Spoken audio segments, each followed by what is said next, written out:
Kaya pala mga sadik, marhaba, welcome back again sa ating channel.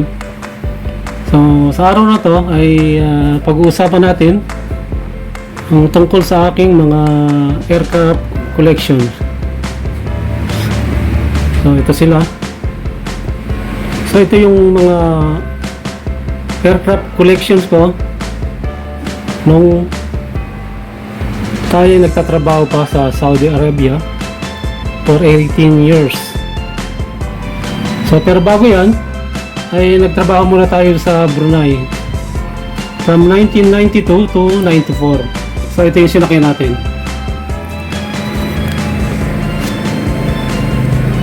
Royal Brunei. So ito yung sinakyan natin ha. So bumili rin tayo ng souvenir doon, collection, aircraft collection na Royal Brunei na 747. So ayan siya. Tapos pag-uwi natin, nagtrabaho tayo local. Tapos 2000 nag-start na naman tayo. So yung unang sinakyan natin papuntang Saudi Arabia year 2000 ay ito, Saudi Arabian Airlines. 777 siya yung sinakyan natin. Pero ng mga time na yun dahil first time na natin punta ng Saudi, so hindi muna tayo bumili. Nung sa mga sumunod na taon, doon natin binili itong mga collection natin na to. So may ay isa-isahin natin yan. Ayan yun. Okay, balik tayo sa collection natin na Singapore Airlines. So year 2001, kauna-unahang bakasyon ko, ang sinakyan ko ay Singapore Airlines. So ngayon, nung time na yon, siyempre meron na tayong pambili dahil nakaipon na tayo ng konti. So bumili na tayo ng nag-start na tayo ng collection na aircraft.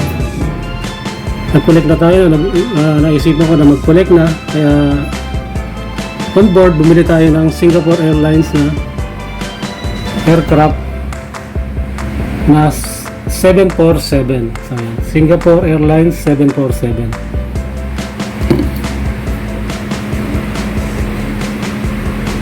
So yan din yung siyempre kung ano yung sinakyan mo papunta ng Saudi, hindi na sasakyan mo pabalik. So yan ay Singapore, Jeddah, Singapore, Manila. So yan yun. Tapos nung sa mga sumunod na taon, yung pa rin ang sinasakyan natin, Singapore Airlines pa rin.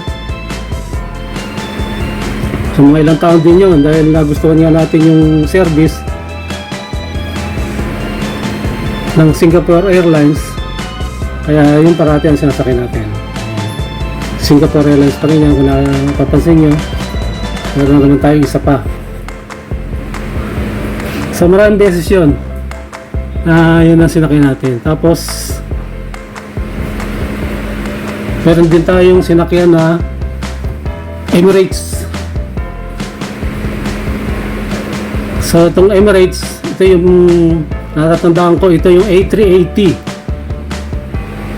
A380 siya na ito yung malaking nila aircraft ng Emirates na may wifi to sa loob, sa on board.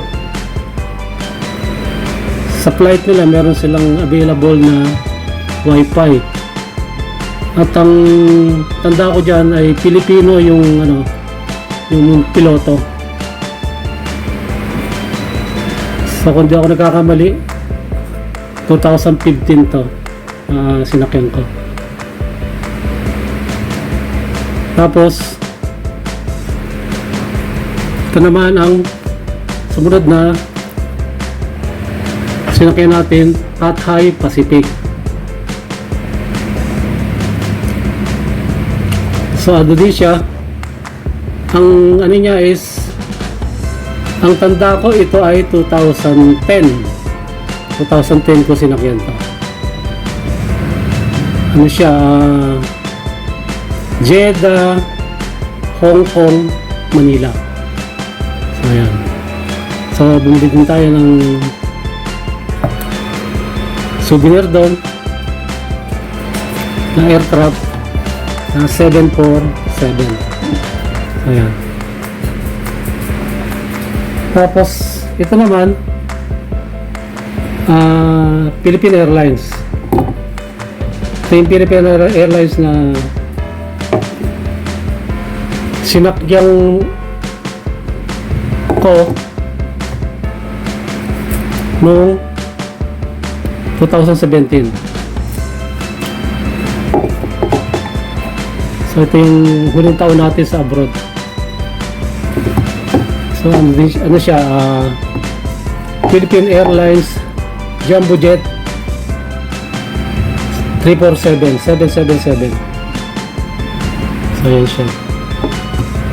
Tapos siyempre nagbibigay din sila ng baraha. Ayan, merong barahang binigay. So meron din tayong souvenir doon sa Philippine Airlines. Then Etihad. Etihad, tanda ko ano to, 2007. 2007 ko to sinakyan. So Etihad 747. Yan siya. Yan sinakyan natin nun. So syempre bumili din tayo ng souvenir na naman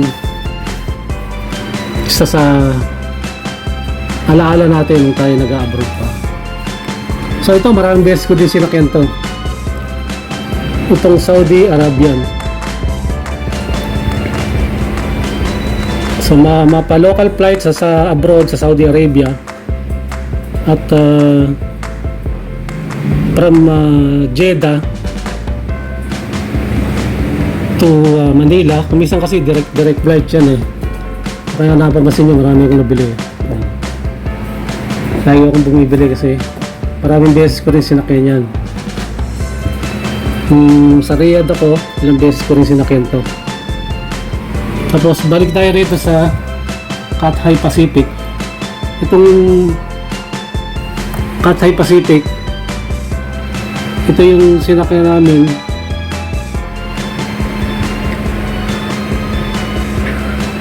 nung sinakyan ko nung nagpunta ako ng Hong Kong. Ito yung sinakyan ko nung nagpunta ako ng Hong Kong ng 2015, hindi ako nagkakamali.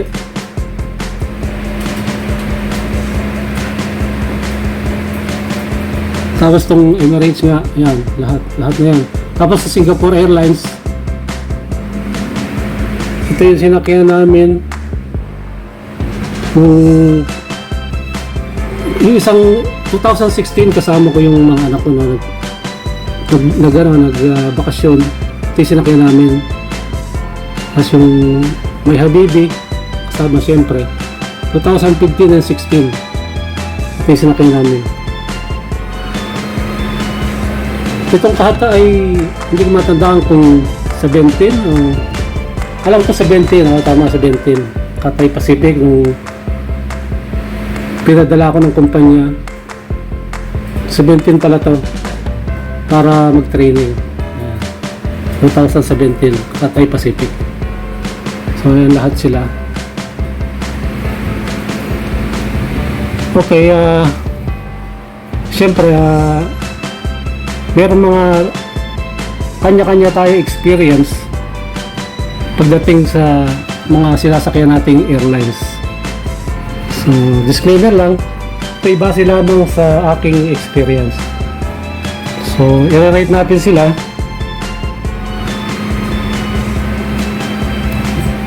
ng 10. So siyempre unang-una i-rate natin ang Brunei Airlines Sa 10, 5. Magbibigay tayo ng 5. 5 out of 10. So yan. So sa service, okay naman. Sa pagkain, okay din. Kaya ang bibigay natin ay 5. Tapos dito sa Etihad. Yan, Etihad. Ano, medyo meron tayong hindi magandang experience dito sa sobrang haba ng pag-stay natin sa Abu Dhabi. Stopover 8 hours pa uwi, 8 hours pa balik.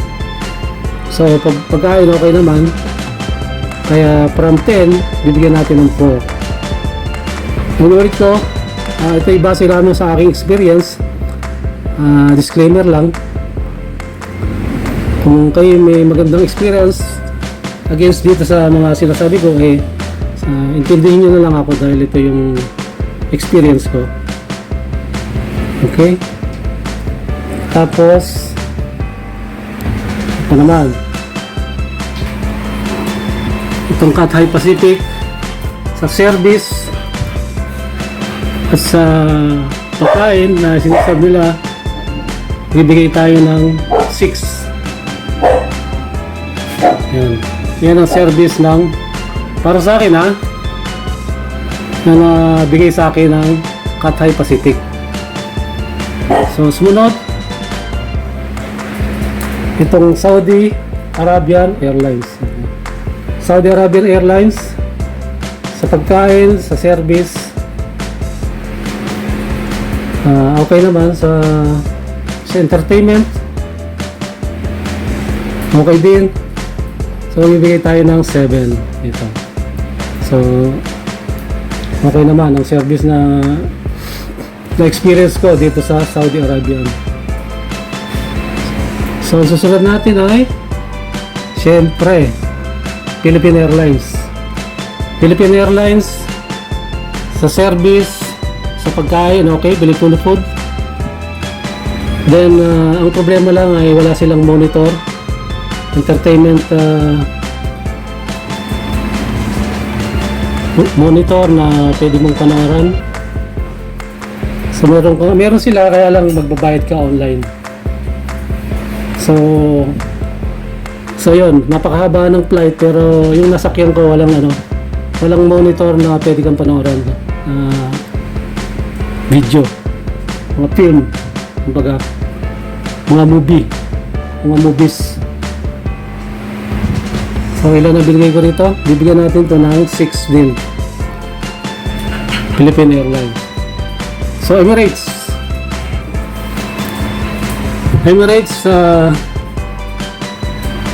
ito ay bibigyan natin ng 8.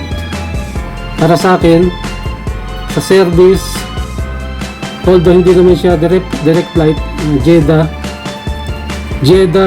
Dubai, Manila siya, ay okay pa rin yung na-experience ko dito sa Emirates. Sa pagkain, sa service, sa mga crew and staff, okay sila. So magbibigay tayo ng 8.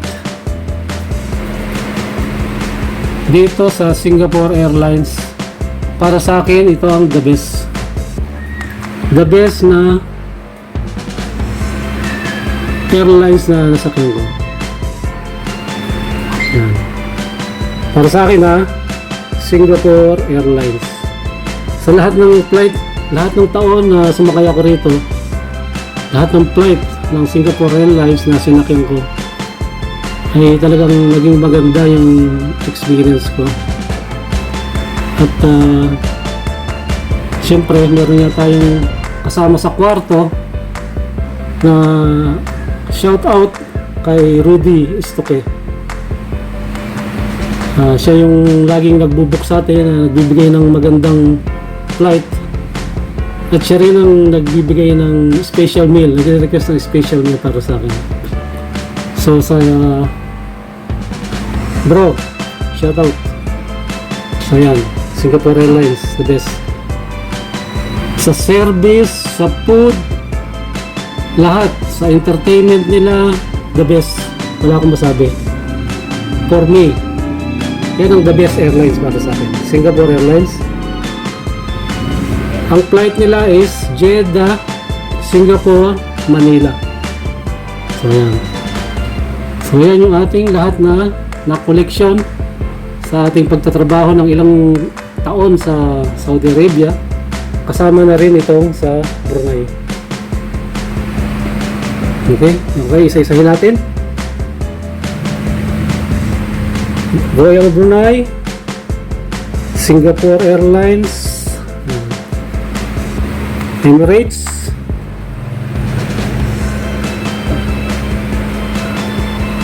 then Cathay Pacific, Saudi Arabian Airlines. Yan. So marami tayo na collection dyan.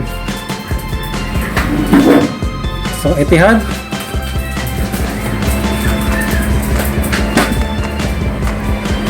Philippine Airlines. So yan lahat. Okay. So sana ay nagustuhan nyo itong ating vlog. Gusto ko lang namang i-share sa inyo na ito yung ating mga na-collection sa ilang taon na pagtatrabaho natin. Pag-usapan naman natin yung mga experience natin dito sa mga aircraft na nasakyan natin. So sa daming beses natin na nakasakay dito sa mga airlines na to, mapa-local man o international, ay marami tayong experience na marami tayong na-experience. So unang-una dito, ito na yung dito sa Saudi Arabian Airlines. Sa lahat ng halos flight na natin, taon-taon meron tayong na-experience na turbulence, pero ito yung isa sa talaga na tumatak sa aking isipan. Itong flight ng Saudi Arabian Airlines, March 2007. Bali ito yung pangalawang uwi ko ng 2007. Isang 2007 November, nung nag-emergency ako, ang sinakyan naman natin nun ay Etihad. Nag-Etihad tayo, tapos nung graduation ng mga anak ko ng elementary, so ito nga yun, Saudi Arabian Airlines. So ito yung talagang hindi ko malalimutan na unforgettable na experience, na talagang pinakamalakas. Marami na tayo na experience na turbulence, pero ito yung pinaka-grabe talaga. So ang flight naman ay Riyadh, Manila, direct flight yun. So ang natatandaan ko nun, nasa kalahatian na kami ng flight bago makarating ng Manila, at nagsiserve na ng pagkain yung mga stewardess, nang biglang lumakas yung turbulence at yung eroplano ay talagang niyuyugyug ng napakalakas na turbulence. So yung mga sineserve na pagkain ay talagang nagbagsakan at sumisigaw ang lahat. Nakapasigaw, pero tayo siyempre ay kiramdam lang at natatakot. Tapos ang isa pa ron, yung eroplano ay nagdadrop ng 10 to 20 seconds. Nagdadrop siya na akala mo babagsak. Tapos bigla siyang aangat, tapos yuyugyug. Siguro yun ay ang natatandaan ko, mga 15 minutes na nangyari yun. At siyempre kinakabahan ako. Yun ay graduation ng dalawang anak ko ng elementary. So kaya tayo at yun naman ay annual vacation natin. So yun ang experience ko na hindi makakalimutan sa pagsakay sa mga aeroplano.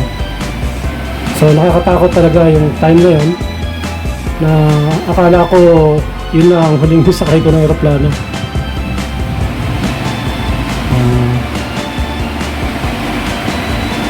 So yun lang, yun ang experience ko na hindi ko makakalimutan hanggang sa ngayon. Yung napakalakas na turbulence ng March 2007, pauwi ako para umattend ng graduation ng aking dalawang anak.